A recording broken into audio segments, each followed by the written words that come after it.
इस डिक्टेशन की स्पीड होगी 80 शब्द प्रति मिनट। डिक्टेशन शुरू होगी 5 सेकंड बाद।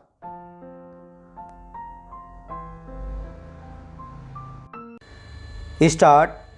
किसी देश की अर्थव्यवस्था की सेहत इस बात से भी आंकी जाती है कि उसकी राष्ट्रीय बचत किस स्थिति में है। भारत की अर्थव्यवस्था दुनिया की 5 बड़ी अर्थव्यवस्थाओं से होड़ करती हुई आगे बढ़ रही है, मगर इसका दूसरा पक्ष यह भी है कि यहाँ राष्ट्रीय घरेलू बचत का रुख नीचे की तरफ बना हुआ है। सांख्यिकी और कार्यक्रम क्रियान्वयन मंत्रालय ने अपने ताज़ा आंकड़े में बताया है कि पिछले 3 वर्षों में देश के परिवारों की शुद्ध बचत 9 लाख करोड़ रुपए से अधिक घट गई है। जारी आंकड़ों के मुताबिक वित्त वर्ष 2020-2021 में परिवारों की शुद्ध बचत 23.29 लाख करोड़ रुपए तक पहुंच गई थी, जो 2022-23 में घटकर 14.16 लाख करोड़ रुपए रह गई।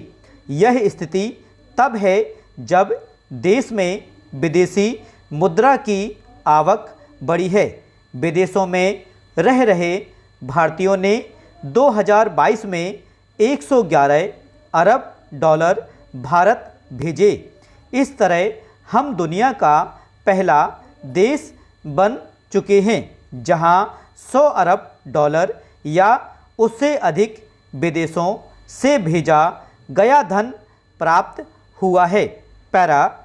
हालांकि समीक्ष अवधि में म्यूचुअल फंड में निवेश बढ़कर 3 गुना और शेयरों तथा डिवेंचर में परिवारों का निवेश बढ़कर 2 गुना हो गया है, मगर इसके बरक्स सच्चाई यह भी है कि पिछले 3 वर्षों में परिवारों पर कर्ज का बोझ बढ़कर 2 गुना हो चुका है।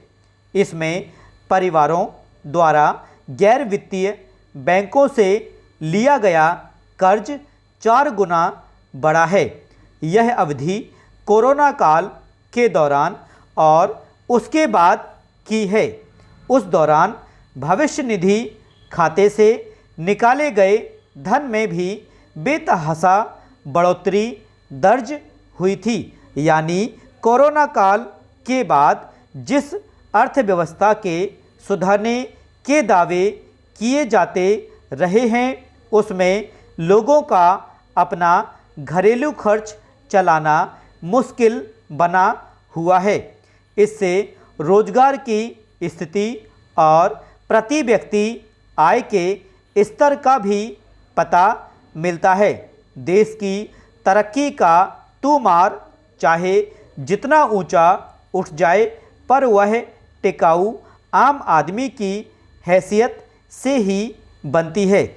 इसलिए यह अपेक्षा अपनी जगह बनी हुई है कि हकीकत से आंखें मिलाते हुए विकास दर के बरक्स बुनियादी खामियों को दूर करने की कोशिश हो। स्टॉप।